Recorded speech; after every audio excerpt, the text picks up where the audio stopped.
Assalamualaikum warahmatullahi wabarakatuh. Semoga teman-teman dalam kondisi sehat, amin. Sebelum lanjut, jangan lupa untuk like, subscribe, dan nyalakan notifikasinya. Tarik napas pelan-pelan, Bu. Tenang, kalau sudah mulas baru ngeden ya, Bu. Suara seorang bidan terdengar tegas namun tetap memberikan rasa aman pada wanita yang sedang berjuang hidup dan mati itu. Sudah 7 jam wanita itu merasakan kontraksi, sakit, mulas yang luar biasa. Tak bisa dibandingkan dengan sakit-sakit lainnya. Mungkin inilah sebabnya wanita yang meninggal dunia saat melahirkan dihadiahi surga, sebab rasa sakitnya amat menyiksa. Wanita itu Rina, dia tengah melahirkan anak keduanya. Sang suami setia menunggu di luar ruang bersalin bersama keluarga besar. Kali ini Fikri tak ikut masuk ke dalam ruang bersalin, berbeda dengan 5 tahun lalu saat Rina melahirkan anak pertama. Yang ini lama, ya... Dulu pas melahirkan Asyila gampang, ujar Fikri. Raut wajahnya tampak khawatir. Yang anak pertama, kan Cesar, Ri. Ya cepat menurut kamu tapi bagi Rina sama sakitnya, ujar Hamidah ibu mertuanya. Fikri mengangguk setuju. Ya setelah melahirkan anak pertama mereka, Rina jadi sering mengeluh sakit perut, tepatnya di bagian bekas jahitan operasi. Aku belum mau punya anak lagi. Ya mas, aku masih trauma melahirkan. Ujar Rina saat Fikri meminta dirinya hamil, lagi di tahun ketiga anak pertama mereka. Barulah setelah 5 tahun Rina bersedia hamil lagi. Dari dalam ruang bersalin, terdengar suara tangis bayi. Sontak Rifki yang tengah melamun itu berjenggit. Dia segera masuk. Seorang bidan menggendong bayi mungil berjenis kelamin laki-laki itu ke arahnya. Monggo pak. Diazani dulu, ujar bidan itu. Fikri pun segera mengumandangkan adzan di sebelah. Kanan kuping bayi mungil itu. Setelah selesai, bidan itu membawa si bayi ke bak khusus untuk mandi bayi yang baru lahir. Mata Fikri berkaca-kaca. Dia akhirnya punya anak laki-laki. Anak pertama mereka perempuan. Fikri juga sangat menyayangi anak perempuannya, tapi memiliki anak laki-laki adalah sebuah kebanggaan tersendiri bagi Fikri. Fikri berjalan ke arah sang istri yang sedang dijahit. Dia mengelus rambut sang istri yang basah oleh keringat. Alhamdulillah anak kita gendut sehat, ucap Fikri. Rina tersenyum mendengarnya. Fikri pun diminta oleh bidan untuk mengurus administrasi dan lain sebagainya. Rina diperbolehkan pulang hari itu juga karena tidak ada kendala apapun. Tubuhnya juga baik, dia juga sudah bisa berjalan, anaknya juga sehat dan sudah boleh dibawa pulang. Sesampainya di rumah, keluarga menyambut bahagia. Mereka sengaja menginap di rumah Fikri untuk membantu Rina mengurus si bayi dan kakaknya yang baru berusia 5 tahun. Asyila sangat senang memiliki adik laki-laki. Sejak pulang dari rumah sakit, si bayi itu selalu dilihat oleh Asyila. Rumah yang tadinya dihuni 3 orang anggota keluarga, King bertambah 1 lagi. Suasana rumah pun semakin hangat. Setelah 1 minggu berlalu, bayi laki-laki itu diberi nama Asnawi. Rina dan Fikri setuju memberi nama anak mereka dari huruf A semua. Bu, sepertinya aku mau memperkerjakan seorang pembantu. Soalnya kan kamu juga sibuk ngajar di sekolah, pasti nggak bisa mengerjakan pekerjaan rumah sendirian. Aku juga sibuk dengan pekerjaan, ujar Fikri. Pemikiran itu tiba-tiba terlintas di benaknya. Iya ya, aku manut saja sama usulanmu. Aku juga sadar diri. Umur udah segini, nggak bisa satset kayak dulu lagi, sahur Rina. Keduanya setuju untuk mengambil seorang pembantu rumah tangga.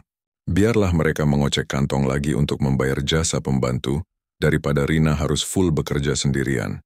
Rina juga tidak bisa melepaskan pekerjaannya yang sekarang. Dia sangat menyukai pekerjaannya sebagai guru. Rina adalah guru bahasa Indonesia di sekolah swasta. Dia bekerja sejak masih gadis sampai sekarang. Ayah ambil pembantu dari desa aja ya, kata Bude. Ada banyak anak desa yang nggak bisa kerja karena cuma lulusan SMP. Ada juga yang lulusan pesantren. Kamu mau yang mana? Tanya Fikri pada sang istri. Ah, masa ada yang lulusan pondok jadi pembantu ya? Tanya Rina memastikan. Enggak, semuanya sih. Biasanya yang seperti ini anak yang kurang mampu. Jadi dia cari kerja sebagai pembantu. Rina mengangguk paham. Ya sudah, kita ambil yang lulusan pesantren aja ya. Biar nanti sekalian dia ngajarin anak kita ngaji. Ya, ujar Rina. Oke bu, ayah nanti bilang sama Bude di desa, kata Fikri. Mereka pun berbincang-bincang lagi sebelum akhirnya rasa kantuk datang dan membuat keduanya tertidur. Di tempat lain, di desa Pasirwangi, seorang gadis berusia 26 tahun mendengar ucapan tetangganya. Katanya, keponakan tetangganya itu sedang mencari pembantu rumah tangga. Kalau bisa yang lulusan pesantren. Gadis itu tertarik bekerja di kota, tapi sayangnya dia bukan lulusan pesantren. Tapi, bukan masalah. Dia bisa berbohong. Bilang saja kalau dia pernah tinggal di pesantren, beberapa tahun tapi tidak sampai lulus. Yang penting dia bisa kerja ke kota. Gadis itu bernama Muyasna. Muyasna mencoba mendekati Bude Asih dan bertanya-tanya tentang syarat bekerja di rumah keponakannya. Halah, kamu ingat nggak Fikri? Fikri itu loh, yang dulu sering main ke sini kalau liburan sekolah. Yang kamu bilang, ganteng itu, ujar Bude Asih pada Musyana. Oh, iya aku ingat Bude. Udah sukses dia sekarang Bude? Tanya Muyas penasaran. Iya, sukses di sana. Kerja di BUMN. Gajinya gede. Istrinya juga guru. Makanya dia mau cari pembantu. Kalau bisa yang lulusan pesantren biar bisa ngajarin anaknya ngaji. Jelas Bude Asih. Aku bisa ngajarin ngaji Bude, ujar Muyasna. Memam kamu pernah mondok Yas? Tanya Bude Asih tampak mengingat-ingat. Pernah Bude, tapi enggak, lama. Tolong ya Bude, tolong aku aja yang dikirim ke sana.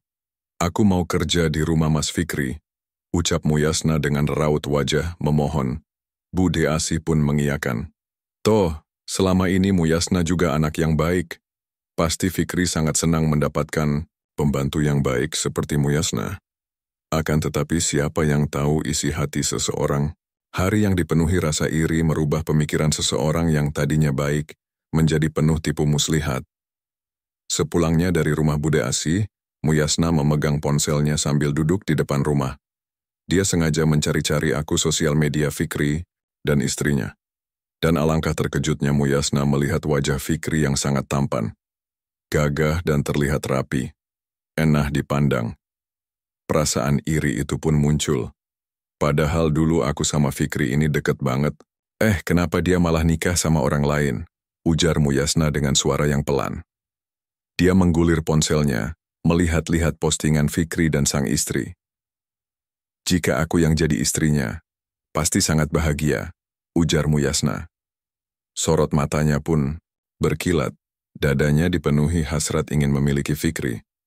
Ya aku bisa mendapatkan dia, aku harus mendapatkannya, ujar Muyasna sambil tersenyum memandang wajah Fikri di ponsel. Gubuk kecil di pinggir hutan itu tampak menyeramkan dari luar. Suara burung gagak di atasnya juga membuat siapapun merinding bila mendengarnya. Namun Muyasna sama sekali tidak takut. Dia tampak berani melewati pohon-pohon tinggi, rumput liar yang menjulang dan suara-suara hewan saling bersahutan. Musyana sengaja mendatangi gubuk itu demi bertemu seorang kakek sakti. Dia adalah seorang dukun yang telah lama tinggal di sana. Muyasna mengetuk pintu gubuk itu. Seketika pintunya pun terbuka. Pria tua duduk sambil mengelap keris pusaka miliknya. Apa tujuanmu datang ke sini, nak? Tanya dukun itu. Mbah Warto, aku mau minta pelet yang sangat mujarab, ujar Muyasna. Suara tawa Mbah Warto pun menggelegar di malam yang sunyi itu. Baiklah, kemarilah, seru dukun tua itu. Muyasna pun mendekat. Bau kemenyan pun menyeruak. Mbah Warto menyuruh Muyasna untuk memilih. Kau ingin bulu perindu? Pelet minyak wangi atau apa? Tanya Mbah Warto. Apapun itu, Mbah. Yang jelas, aku harus tetap bisa baca Quran di depan pria yang ingin kupelet itu, ujar Muyasna. Mbah Warto mengangguk setuju. Baiklah, kau masih bisa membaca doa atau Al-Quran, tapi setelah kau mendapatkan pria itu, kau harus berhenti membaca kitab suci itu dan tidak boleh melakukan ibadah apapun, ujar Mbah Warto. Dia pun memberikan minyak wangi 10 botol dan batang bambu muda untuk dibawa oleh Muyasna. Muyasna tersenyum. Dia pun mengeluarkan lembaran uang dari tasnya. Ini untuk Mbah. Setelah saya berhasil mendapatkan pria itu, akan saya tambah imbalannya, Mbah, ucap Muyasna penuh percaya diri. Mbah Warto hanya tertawa kecil. Dia pun menyuruh Muyasna segera pergi dari gubuknya. Muyasna telah mengatur segalanya. Dia yang akan bekerja di rumah Fikri. Dan hari ini, dia berangkat menuju kota, meninggalkan desanya. Selama di perjalanan, Muyasna yakin dia bisa menaklukkan hati Fikri dalam waktu sebentar. Sampailah Muyasna di rumah Rina dan Fikri. Mata gadis itu memancarkan rasa kagum yang besar saat melihat rumah mewah Fikri. Dia disambut baik oleh Rina. Pakaian Muyasna tertutup, dia memakai kerudung panjang menutup dada. Dan gamis yang lebar, benar-benar tampak seperti gadis yang lama tinggal di pesantren. Fikri tersenyum senang, begitu juga Rina. Mbah Yasna jangan sungkan ya. Anggap aja kita keluarga. Saya cuma mau titip anak dan rumah kalau pas saya kerja. Tolong Mbah Yasna ajarin Asyila ngaji juga, kata Rina. Muyasna mengangguk tenang. Kalau cuman ngajar ngaji anak kecil semua orang juga bisa, batin gadis itu. Baik Bu Rina, ucap Muyasna. Namun, mata gadis itu melirik ke arah Fikri. Sementara Fikri tidak memperhatikan Muyasna karena dia sedang menggendong putranya. Panggil kita Mbak dan Mas aja, soalnya kita juga nggak jauh umurnya kan. Nah, kamu boleh taruh dulu bajumu di kamar ya Mbak Yasna, kata Rina. Gadis itu pun menurut dan membawa tasnya ke dalam kamar. Dia pun mengeluarkan bambu muda dan minyak, wanginya dari tas. Dia masukkan semua itu ke dalam laci meja. Rina pun memanggil dari arah ruang tamu. Rina tampak sedang menulis jadwal. Ini jadwal kerja kamu, dari pagi sampai malam. Kamu ngajarin ngajinya sore aja, ya, kata Rina sambil menyerahkan kertas itu pada Muyasna. Kalau ada yang nggak ngerti, kamu bisa tanya ke kita. Kamu ada HP, tanya Rina lagi. Ada Mbak, jawab Muyasna. Minta nomornya biar saya dan Mas Fikri simpan, ucap Rina. Gadis itu pun menyebutkan satu persatu nomornya. Mulai sekarang kamu udah boleh kerja. Nanti sore kamu langsung ajarin Asyila ngaji, terus masak untuk kami, kata Fikri. Pria itu sama sekali tidak ingat bahwa dia dan Muyasna pernah bertemu beberapa kali di desa. Waktu berganti, Asyila sangat senang bisa belajar ngaji dengan Muyasna. Muyasna juga pintar membuat kue, masakannya enak. Asyila sangat mengidolakan Muyasna. Setiap kali Rina pulang kerja, Asyila tampak lebih dekat dan lebih nyaman bersama sang pembantu. Tak masalah bagi Rina, dia sangat senang karena dia juga sudah menganggap Muyasna seperti adik sendiri. Namun, Rina sama sekali tidak menyadari, perlahan-lahan ada jarak antara dirinya dengan sang putri. Seperti minggu pagi ini, Rina mengajak Asyila pergi jalan-jalan ke taman bermain, tetapi Asyila menolak. Aku mau pergi sama Bibi Yasna aja Bu, mau ke pasar beli bahan-bahan kue. Aku mau bikin kue, ucap anak berusia 5 tahun itu. Rina tertegun sejenak, padahal dia ingin sekali pergi bersama sang putri setelah 5 hari tak bertemu karena dia sibuk bekerja. Kan besok masih bisa nah. Sekarang kamu pergi sama ibu yo. Ibu udah lama loh nggak jalan-jalan sama kamu, ucap Rina membujuk. Namun Asyila tetap tidak mau. Sama ayah aja Bu. Asyila sibuk mau bikin kue. Nanti ibu cobain deh, ucapnya dengan mata berbinar. Rina tak tahu harus berkata apa. Sebagian kecil hatinya merasa sangat cemburu pada Muyasna, yang bisa membuat anaknya menolak permintaan dirinya. Tapi logika menyuruhnya untuk tidak terlalu berlebihan. Ya udah ibu, ajak ayah aja, ujar Rina. Dia pun beralih pada sang suami yang sedang membaca koran. Ya jalan-jalan yuk, bertiga sama Asnawi. Sheila nggak ikut, mau bikin kue katanya, ujar Rina. Dia sangat berharap sang suami mau ikut bersamanya, namun Fikri juga menolak. Bahkan penolakannya cukup ketus. Mending, kamu ikut bikin kue deh, biar bisa bikin kue juga kayak Yasna. Nanti kalau Yasna nikah, terus aku dan anak-anak pengen kue, kamu bisa bikin, ujar Fikri. Entah mengapa perkataan Fikri barusan membuat hati Rina terasa sakit. Sakitnya karena dia merasa kehadiran Muyasna lebih berharga daripada dirinya.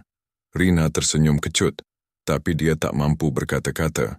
Akhirnya, dia memilih pergi bersama bayinya yang berusia 6 bulan ke taman hiburan. Sementara Fikri dan Asyila di rumah bersama dengan Muyasna. Selama di taman hiburan, Rina berusaha bersikap biasa saja. Dia berusaha melupakan rasa sakit hatinya. Dia berusaha untuk enjoy bersama bayinya yang sudah mulai aktif itu. Tapi, perasaannya tak tenang. Dia juga tak mengerti apa yang membuat dia tak tenang ini. Sementara di rumah, Muyasna tersenyum bahagia. Dia berhasil membuat Fikri dan Ashila lebih menyukai daripada Rina. Satu persatu milik Rina bisa segera dia kuasai. Setiap malam, Muyasna akan terbangun dan menaruh bambu muda di setiap sudut rumah. Dia juga akan menyemprotkan minyak wangi di tubuhnya ketika berdekatan dengan Ashila dan Fikri. Segala hal yang dilakukan oleh Muyasna, perlahan-lahan akan membuat Ashila dan Fikri kecanduan, seolah jika tak sehari bersama Muyasna, mereka tidak akan tenang. Sementara Rina, dia masih sibuk dengan pekerjaannya. Sesekali dia mengurus sang bayi. Bayinya memang diperbolehkan untuk dibawa ketika mengajar. Beberapa hari ini Rina merasa ada yang aneh dari sang suami. Setiap kali Rina mengajak Fikri untuk memadu kasih, Fikri tampak malas dan selalu bilang capek. Terkadang Rina bertanya-tanya, apa yang salah? Dia bercermin dan melihat bentuk tubuhnya. Masih sama seperti dulu. Meski sudah melahirkan anak dua, dia malah terlihat lebih cantik. Tapi, kenapa Fikri tidak bernafsu sama sekali? Sementara itu, Fikri malah lebih sering memuji masakan Muyasna, bahkan di depan Rina sekalipun. Masakan Yansa ini benar-benar pas sesuai selera perut kita, ya Sheila. Enak banget. Duh, semoga Yasna betah di sini selamanya, ujar Fikri di depan Rina. Mendengar itu, Muyasna hanya bisa diam sambil berseri-seri. Rina merasa sangat tersindir, seolah masakannya tidak enak sama sekali. Tapi Rina juga tak bisa mengelak sebab masakan Muyasna memang enak. Ajarin aku ya, Yasna. Aku juga mau dong bisa masak enak kayak gini, ujar Rina. Dia sangat berusaha menahan diri untuk tidak menangis karena terluka. Hala ibu mau belajar masak kayak Yasna? Mana bisa, Bu? Udahlah nggak usah, Yasna. Kamu aja yang masak. Terus kamu kerja sama kita terus ya. Biar masakin kita terus, seru Fikri. Betul, betul, betul, jawab Ashila semangat. Rina mendengar dengan perih di dadanya. Senyuman Muyasna tampak lebih lebar dari biasanya. Rina sudah tak mampu lagi menahan rasa sakit di dadanya. Dia pun pamit untuk ke kamar dengan alasan kepalanya tiba-tiba pusing. Fikri tampak tidak begitu peduli. Dia tetap asyik makan bersama Ashila dan Muyasna. Di dalam kamar, Rina memeluk bayinya dengan erat sambil bergumam lirih. Ya Allah, apakah keputusan aku memperkerjakan pembantu ini salah? Tapi, pembantu ini sangat baik, rajin, pinter ngaji juga. Kenapa aku malah cemburu sama dia ya Allah? Rina merasa sangat tertekan, sampai dia tidak nafsu makan. Rasanya, tinggal di rumah sendiri tapi seperti bukan nyonya rumah. Dia malah terlihat seperti orang lain, dan Muyasna lah nyonya rumahnya. Terlebih lagi ketika sore hari, saat Muyasna mengajar ngaji Ashila dan Fikri menemaninya. Ketiganya bagai keluarga kecil yang harmonis. Tanpa dirinya, Fikri terlihat nyaman, tertawa lepas tak ada beban. Tapi bagaimana dengan dirinya? Di sini Rina lah istri Fikri. Bukan Muyasna, merasa rumah tangganya sudah mulai tidak baik-baik saja. Rina pun memberikan usul pada sang suami. Malam ini dia sengaja tidak tidur cepat agar bisa mengobrol dengan Fikri. Mas, aku mau bicara dong, penting, ujar Rina. Fikri yang masih memeriksa dokumen di ponsel pun meletakkan ponselnya. Ada apa, Dek? Tumben manggil Mas, bukan ayah? Tanya Fikri. Sebab setelah punya anak mereka setuju memanggil ayah dan ibu. Mau aja, Mas. Aku mau ngomong serius, ujar Rina. Wajahnya tampak tegang. Dia takut Fikri tidak setuju dengan usulnya. Gimana? Tanya Fikri. Aku mau berhenti ngajar, Mas. Aku mau jadi ibu rumah tangga aja, ucap Rina. Sontak membuat Fikri menautkan kedua alisnya. Hah? Berhenti kerja? Mau jadi IRT aja? Kenapa? Tanya Fikri heran. Ya, mau aja, Mas. Toh gajimu besar. Aku nggak perlu kerja lagi, kamu masih bisa hidupin aku dan anak-anak, ujarnya. Terus, Yasna gimana, Dek? Mau diberhentikan? Nanti yang masak kamu, yang ngajar ngaji Ashila kamu, yang bersih-bersih rumah kamu. Tanya Fikri dengan nada bicara yang meremehkan. Dulu sebelum Yasna di sini kan aku semua yang ngerjain, Mas. Ya itu dulu. Sekarang kamu tahu dong kalau aku dan Ashila ini udah cocok sama masakan Yasna. Masa kamu tega sih? Rina menatap suaminya dengan perasaan campur aduk. Rasa marah, bingung, frustasi, sebal, semuanya jadi satu. Aku bisa ngerjain. Itu semua mas, aku bisa belajar. Maaf dek, kamu nggak usah aneh-aneh deh. Udahlah pakai jasa Yasna aja. Aku nggak mau ribet. Nanti kalau kamu yang masak, kita malah nggak bisa makan semua. Rina semakin tidak mengerti dengan keluarganya. Anaknya lebih menyukai pembantu. Setiap Rina hendak membantu Ashila mengerjakan PR, anak itu selalu menolak dan menjauh. Dia lebih memilih bersama Muyasna sepanjang hari, rasa rindu itu datang. Rina amat merindukan momen indah bersama anak dan suaminya ketika Muyasna belum hadir dalam hidup mereka. Rina ingin sekali memecat Muyasna, tapi dia bingung harus dengan alasan apa. Terlebih lagi, sekarang Fikri sangat perhatian pada wanita itu. Bu, kenapa sih pakai ajak makan malam di luar segala? Kasihan Yasna di rumah sudah masak. Malah nggak ada yang makan, ujar Fikri. Ayah, bisa enggak kamu jangan ngomongin Yasna saat bareng sama aku? Aku cuma mau family time aja ya. Aku kangen bareng kalian, ujar Rina dengan mata berkaca-kaca. Kamu cemburu sama pembantu? Tanya Fikri. Rina mengangguk. Dia sudah tidak kuat menahan diri untuk terus bersabar. Dia ingin suaminya mengerti perasaannya. Dia cuma pembantu, Bu, ujar Fikri. Ashila yang melihat kedua orang tuanya bertengkar pun sedih. Ibu, ayah jangan bertengkar. Aku mau pulang aja. Aku mau makan sama Biasna aja, ucap Ashila. Hati Rina lagi-lagi sakit seperti tertusuk benda tak kasat mata. Kamu dengar apa kata anak kita? Sebaiknya kamu introspeksi diri. Bagaimana caranya agar anak dan suamimu bisa nyaman bersamamu? Seru Fikri dan Ashila pun pergi begitu saja meninggalkan Rina yang masih duduk di kursinya bersama Asnawi. Air mata Rina mengalir. Rasanya, cinta dan kasih sayang Fikri benar-benar sudah habis untuknya. Kenapa rasanya aku ingin menyerah saja? Gumam Rina. Dia menatap bayinya yang setia menemani. Di sisi lain, Fikri dan Ashila sudah sampai di rumah.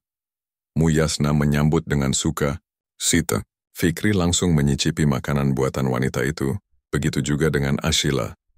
Bahkan, usai makan dengan lahap, Ashila langsung tertidur di pangkuan Muyasna.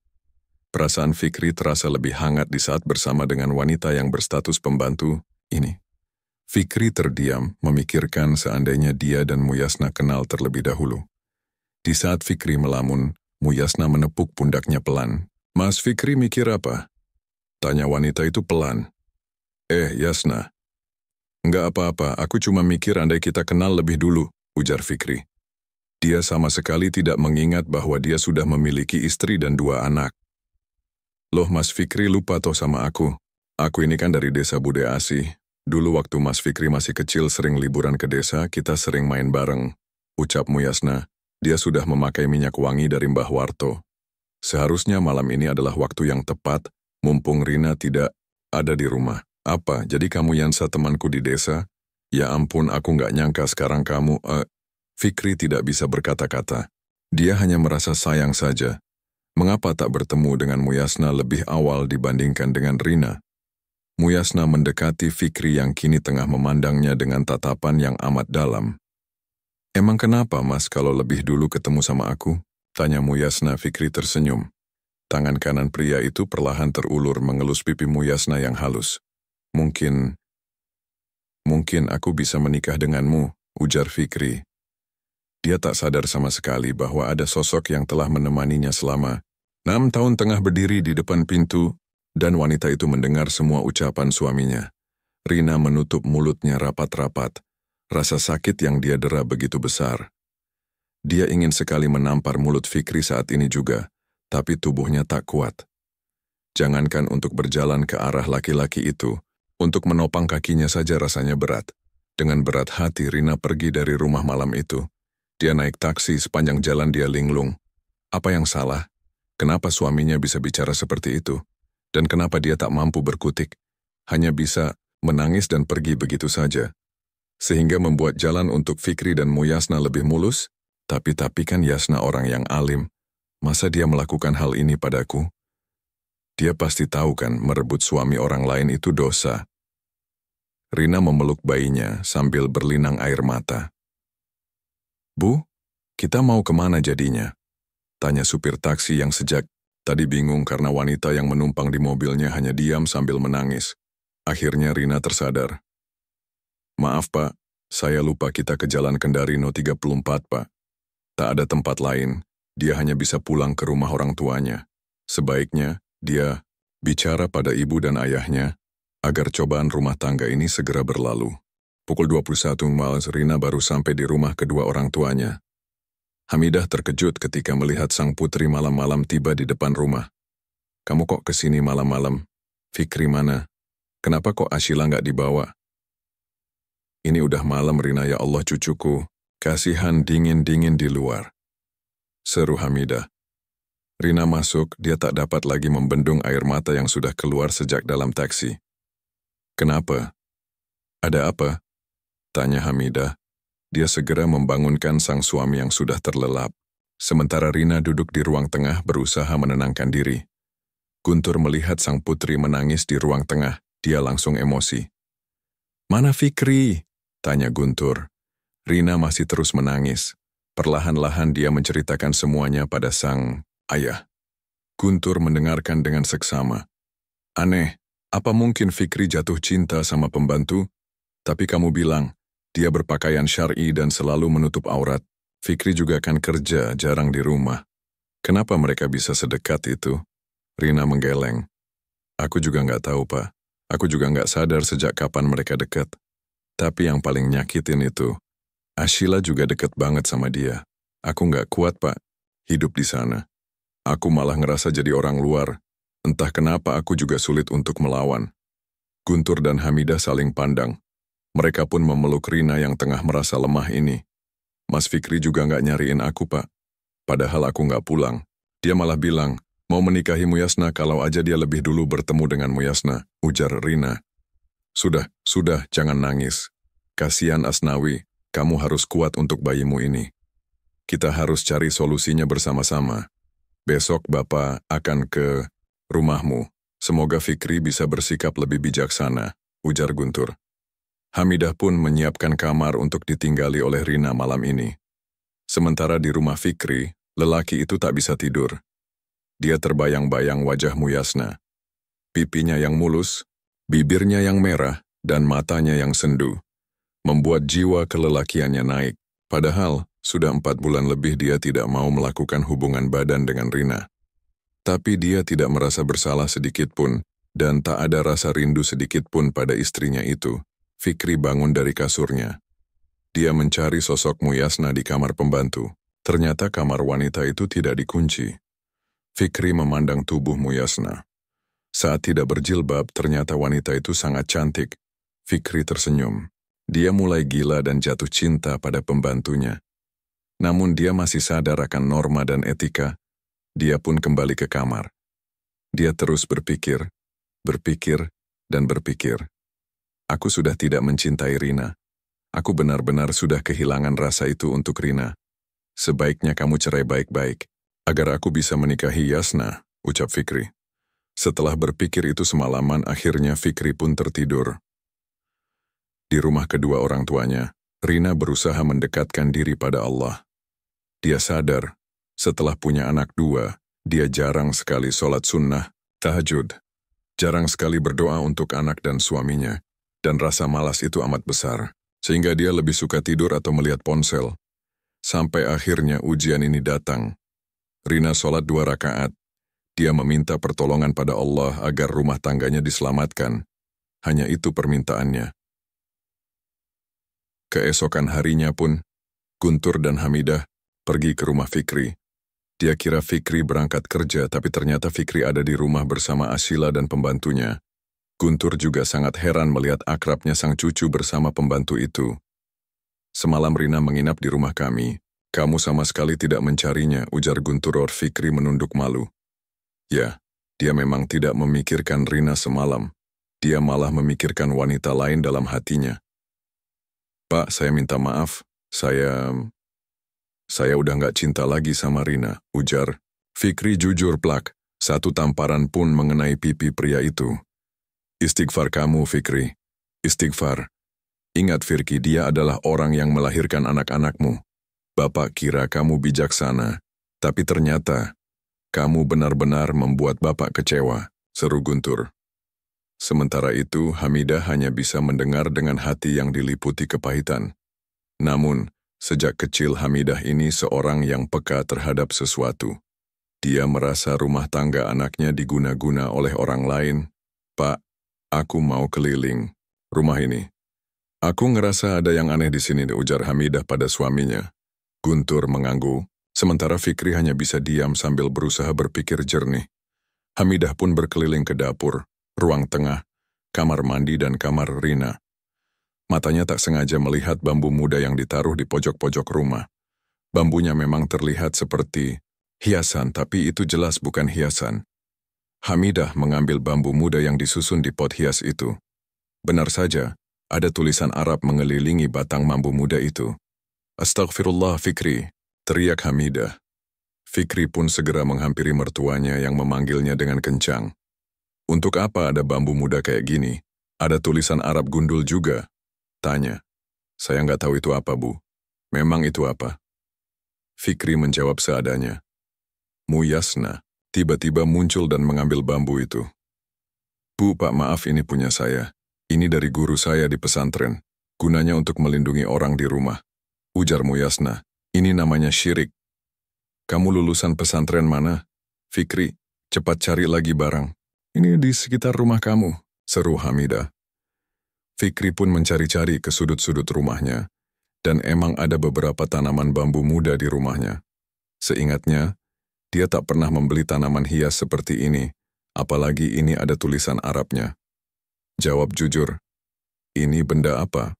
Tanya Hamidah pada Muyasna. Wanita itu tampak gugup. Dia tak menyangka mertua Fikri akan datang dan membuat onar. Ini cuma doa-doa agar orang di dalam rumah ini selamat, Bu. Nggak yang aneh-aneh, ujar Muyasna. Hamidah tersenyum sinis. Kamu sholat, kamu ngaji? Kenapa pakai yang seperti ini? Ini namanya menyekutukan Allah. Fikri, cepat buang barang-barang ini dan bekar. Seru Hamidah. Fikri segera mengikuti arahan ibu mertuanya. Sementara Guntur menelepon seorang ustadz untuk datang ke rumah menantunya. Muyasna mulai panik. Saya cuma pembantu di sini, Bu. Saya nggak ada niat buruk, ucap Muyasna. Tak lama kemudian Fikri selesai membakar barang-barang barusan di depan rumahnya. Entah kenapa tiba-tiba kepala Fikri terasa berat dan sakit. Begitu juga dengan Ashila. Ashila mengeluh sakit pada neneknya. Nek, kepala Sheila sakit banget. Sakit. Hamidah sudah menebak dari awal. Pembantu inilah biang onarnya. Fikri jatuh, pingsan. Begitu juga dengan Ashila. Muyasna semakin panik.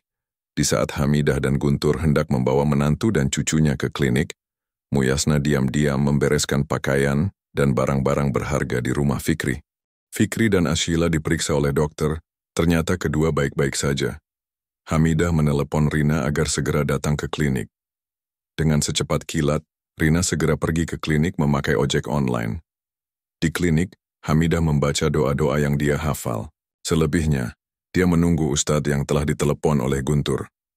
Ustadznya menuju klinik, nggak jadi ke rumah, ujar Guntur memberitahu istirnya. Iya, Pak, tapi sepertinya si pembantu itu sudah kabur, katanya. Sudah biarkan saja. Allah pasti membalas kejahatan yang dia lakukan. Tak lama kemudian Rina muncul bersamaan dengan seorang ustadz. Seperti yang diucapkan oleh dokter, Fikri dan Ashila tidak mengalami penyakit apapun. Mereka pingsan tidak diketahui penyebabnya. Ustaz pun membacakan doa dan ayat kursi pada air putih. Kemudian, air itu diusapkan ke wajah Ashila dan Fikri.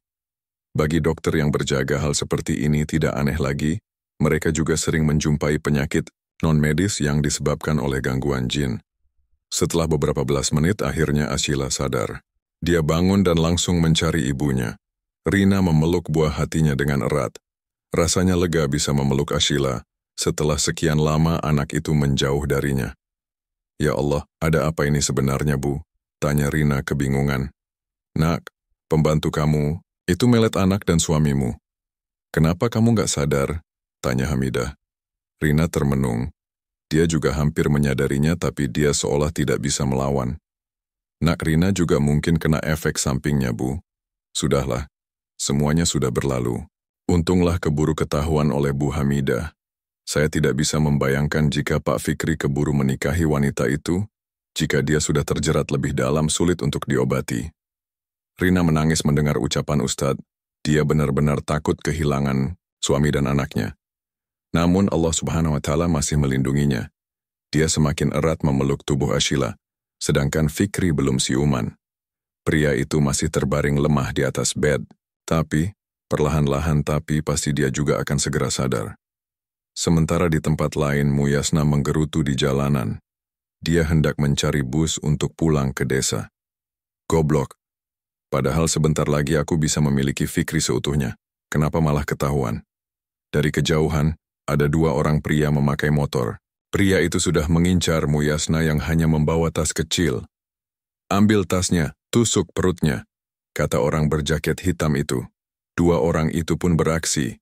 Mereka melajukan motornya lalu menjamret tas Muyasna.